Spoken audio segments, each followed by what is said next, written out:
there, it's Crystal again. So in this video we're going to be solving polynomial equations by grouping. Let's go ahead and look at the polynomial x cubed plus 5x squared minus x minus 5. Well, factor by grouping tells us that we can group these terms together and we can group these terms together and find out some common factors.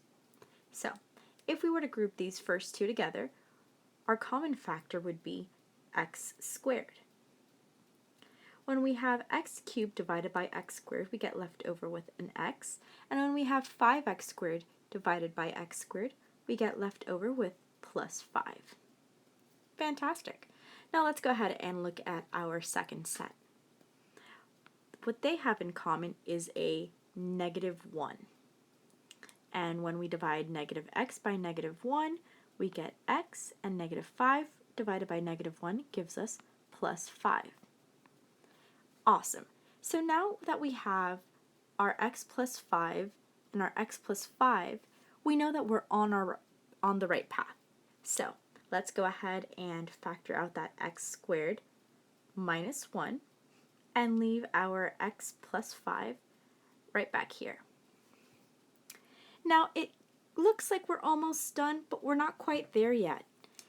We still have a difference of squares up here.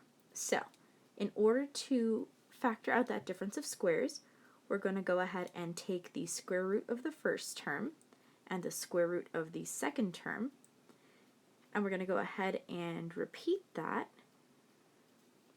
and then we're going to put a plus and a minus. And then we're going to go ahead and bring down our last set. Awesome. So now that we have x plus 1 times x minus 1 times x plus 5, we should always double check and make sure that we factored correctly. So let's go ahead and do that on our next page.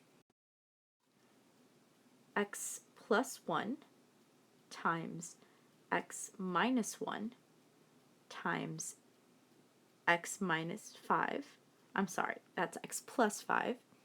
Let's go ahead and FOIL these first two out. X times x gives us x squared. X times -1 gives us negative x. X times positive 1 gives us plus x. And 1 times -1 gives us -1. And we're going to go ahead and put our x plus 5 back here, just to make sure that we don't forget about it. Now that we've got numbers that can be combined, or rather, like terms that can be combined, we're going to put x squared, these two cancel out, minus 1, and we're going to put it times x plus 5. Now let's go ahead and FOIL out this next one. We've got x squared times x gives us x cubed. X squared times 5 gives us plus 5x squared. -1 times x gives us negative x. And -1 times 5 gives us -5.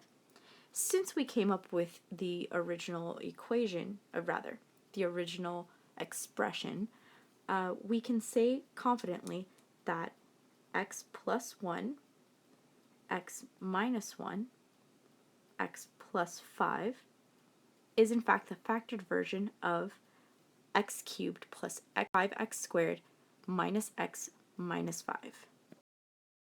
I hope this video helped, but if you still need a little bit more practice, please feel free to come visit us in GL263.